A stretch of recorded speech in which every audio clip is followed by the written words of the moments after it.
72 ऊरों का सपना देखता है हम वहीं पर भेजेंगे।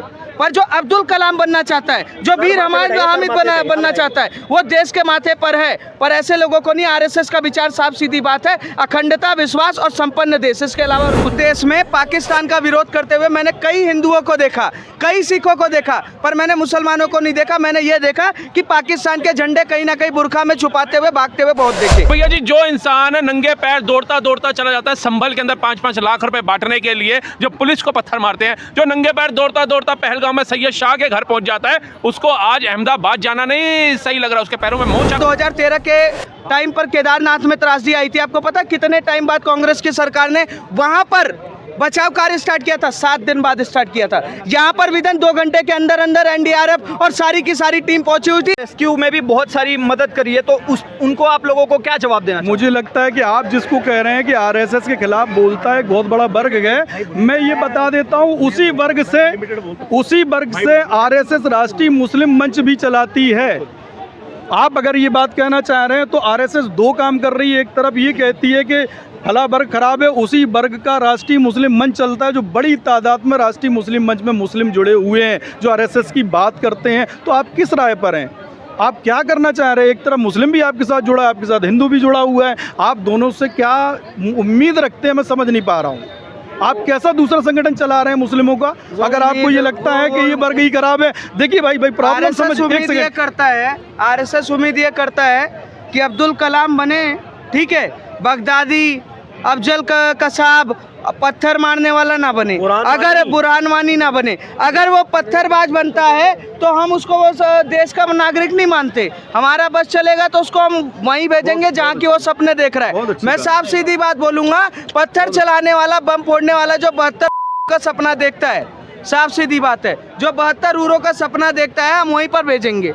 पर जो अब्दुल कलाम बनना चाहता है, जो वीर हमारे हामिद बनना चाहता है, वो देश के माथे पर है। पर ऐसे लोगों को नहीं, आरएसएस का विचार साफ सीधी बात है, अखंडता, विश्वास और संपन्न देश। इसके अलावा और कुछ नहीं है। बहुत अच्छी बात कही है कि ये एक वर्ग को अब्दुल कलाम देखना चाहते हैं। मैं ये कह रहा हूँ आप भी अब्दुल कलाम बनने की कोशिश करिए। आप भी बनिए। मैं तो ये कह रहा हूँ हम पहले सही हैं, हम पहले सही हैं भाई साहब। यार नहीं, यही गलत बात क्यों नहीं सिखाएंगे? भारत के हर युवा को अब्दुल कलाम बनने का बिल्कुल क्यों नहीं बनेंगे यार?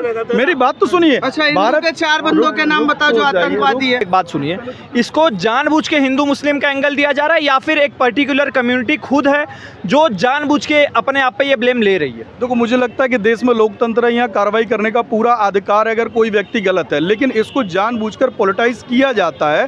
देश में मैं आपसे कह देता हूँ, इस देश में केवल 2 धर्म नहीं रहते, हिंदू मुस्लिम केवल 2 धर्म नहीं रहते, बाकी अन्य धर्मों की बड़ी तादाद है, अन्य भाषाओं की बड़ी तादाद है, 4000 से अधिक जातियां इस देश में रहती है, लेकिन जितना ज्यादा बवाल इन दोनों में होता है कभी सुना ही नहीं देता किसी और पर। सर, जहां पे एकजुटता होनी चाहिए थी आज के समय पे, वहां पर प्रधानमंत्री से इस्तीफा मांगना क्या ये पॉलिटिसाइज करना नहीं है? मुझे लगता है सर, देश की एकजुटता अगर आपको देखना थी तो सिंदूर के समय देख लेते, पूरा देश एक था, सारे लोग, कई पार्टियों का डेलीगेशन भी माननीय प्रधानमंत्री जी ने। गलत बात बोल रहे हो सर। सिंदूर के दौरान भी राहुल गांधी का एक बयान आया था कि नरेंद्र सरेंडर।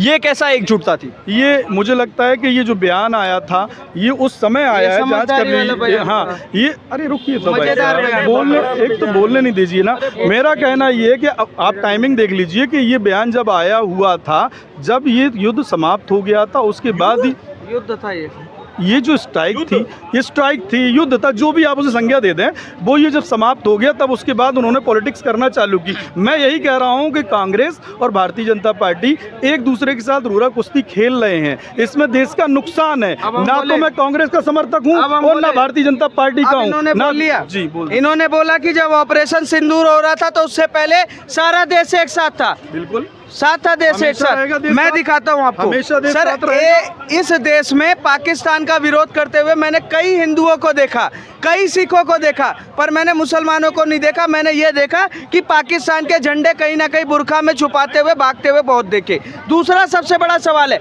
अगर समर्थन में थे, इतना ही बड़ा वो था, तो पहलगाम में हमला करने वाले लोग सिर्फ 7 थे, वहां पर खड़े थे 400 लोग। क्या 400 लोगों ने वहां पर बचाने का काम किया?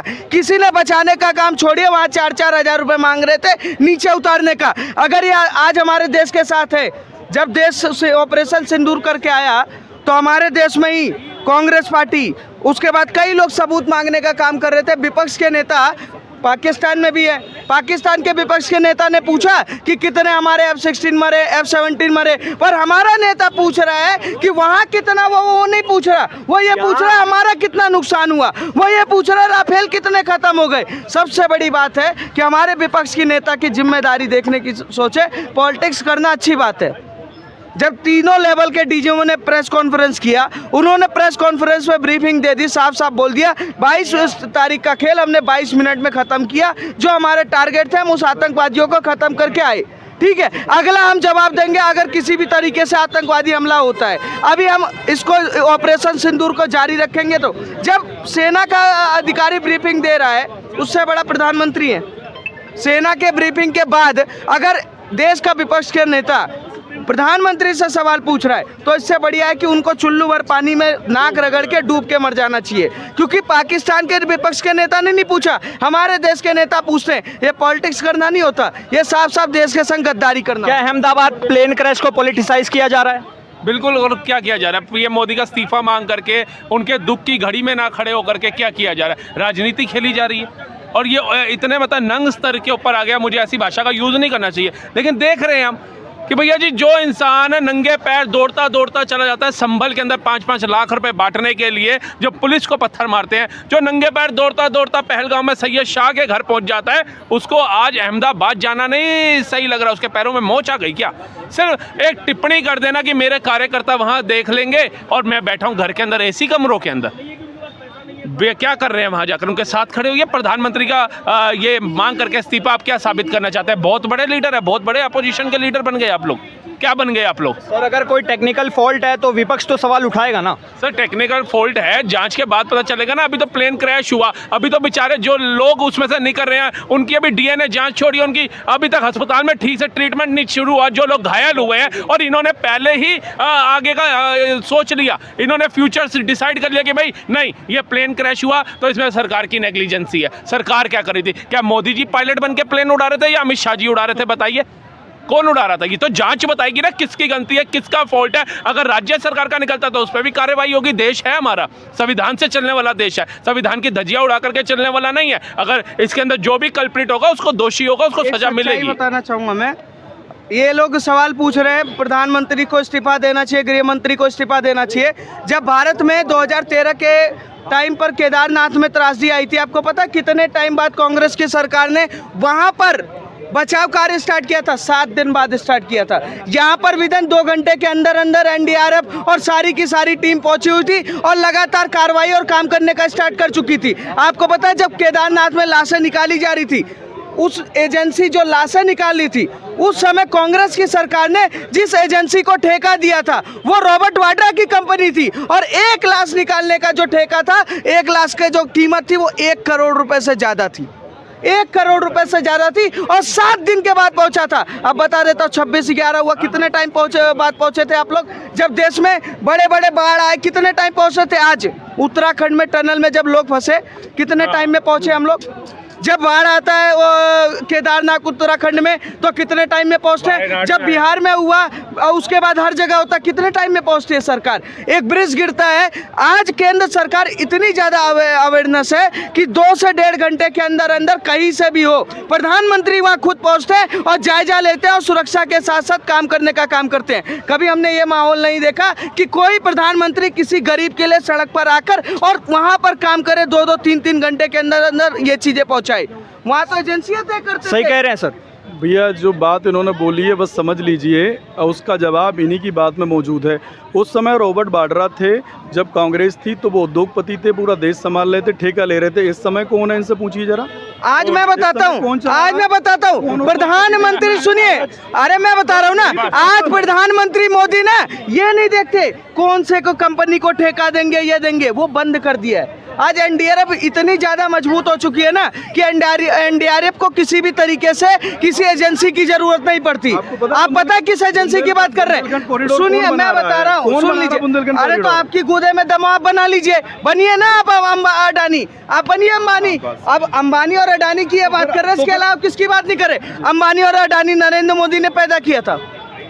नरेंद्र मोदी ने पैदा किया था, मैं तो नहीं कह टाटा रहा हूं। नरेंद्र मोदी ने पैदा किया था। मैं तो अच्छा एक बात बताइए, अमेरिका के बाहर के उद्योगपति आकर भारत में कंपनियां चला रहे थे, पैसा कमा कर लेकर जा रहे थे, वो किसको रोजगार दे रहे थे? वो सारा का सारा पैसा बाहर जा रहा था। आज अंबानी और अडानी कम से कम कंपनियां चला रहे हैं, कुछ चीज़ें बना रहे हैं, सरकार ठेका दे रही है, तो रोजगार किसको मिलता है? 75,000 करोड़ से ज़्यादा का इन्वेस्टमेंट अभी 3 महीने पहले बंगाल की सरकार ने किया है। 1.5 लाख करोड़ से ज़्यादा का इन्वेस्टमेंट कर्नाटक की सरकार ने किया है। और क्या नाम है, 2.5 या 3 करोड़ के लाख के आसपास का इन्वेस्टमेंट हिमाचल की सरकार ने किया है। और ये सारे एग्रीमेंट अडानी के साथ के सिग्नेचर हुए और बाकायदा हिमाचल में प्रियंका गांधी खुद साथ में फोटो खिंचवा रही थी, अगर वो विरोधी हैं अडानी के। अब इसमें आगे क्या कार्रवाई होनी चाहिए, क्या फैसले लेने चाहिए? से क्या दिक्कत है? केरला में बात पोर्ट किसने दिया है अडानी को? पूछिए इनसे, केरला में किसकी सरकार है? और पहला पोर्ट किसने दिया था अडानी को? अडानी को अडानी बनाने के लिए योगदान नेहरू का था। क्यों पोर्ट दिए थे? क्या सरकार नहीं ले सकती थी उस समय पोर्ट? और इन भाई साहब को पता होना चाहिए। बात सही कह रहे हो, उस समय वही बात। और अभी 100 करोड़ रुपए तेलंगाना की सरकार ने लिया, क्यों लिया? 60,000 करोड़ रुपया कांग्रेस की सरकार ने लिया, गहलोत सरकार ने राजस्थान के अंदर, क्यों लिया? चश्मा लगाने से ज्यादा वो नहीं होता। आपकी औकात है, आप ले लीजिए ठेका। भैया मंडी में ना आपकी औकात है, लीजिए ठेका। सरकार डेली नीलामी करके है ना, ले लीजिए। आपके लीजिए ना भैया ने बहुत अच्छी बात कही कि गौतम अडानी नेहरू जी के समय सक्षम था, आज सक्षम था, तो आप सक्षम नहीं बना पाए। उसके अलावा किसको? किसी को नहीं बना पाए। 14 मैं सालों सरकार में बैठा हूँ, मैं सरकार में। हमारे भारत में 100 से ज्यादा यूनिकॉर्न बन चुकी है। मैं बैठा हूँ। केवल अरे अभी आप ही तो अडानी के नाम ले रहे हो मैंने भाई। आपने कहा अडानी आपने को, कहा और इन्होंने क्या कहा रॉबर्ट वाड्रा उनके में बन रहा था, आपके में कौन बन रहा है? आप अडानी तो अंबानी पे ये लेकर के आए।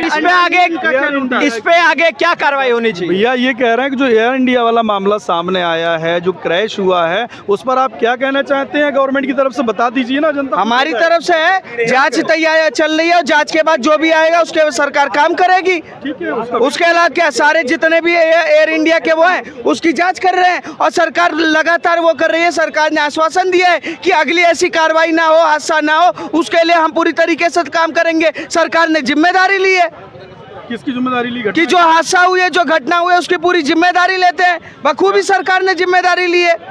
और इससे बड़े आया है कि जिम्मेदारी प्रधानमंत्री का प्रधानमंत्री का बयान है, प्रधानमंत्री का बयान है। अलग विषय है। आप किसी घटना पे जा सकते हो, दुख में शरीक हो सकते हो, शामिल हो सकते हो। सरकार ने जिम्मेदारी ली है, सरकार ने जिम्मेदारी ली है, जांच होगी, सरकार ने इसकी जिम्मेदारी ली है और जांच के आदेश दिए हुए हैं। इससे बड़ी क्या बात हो सकती है?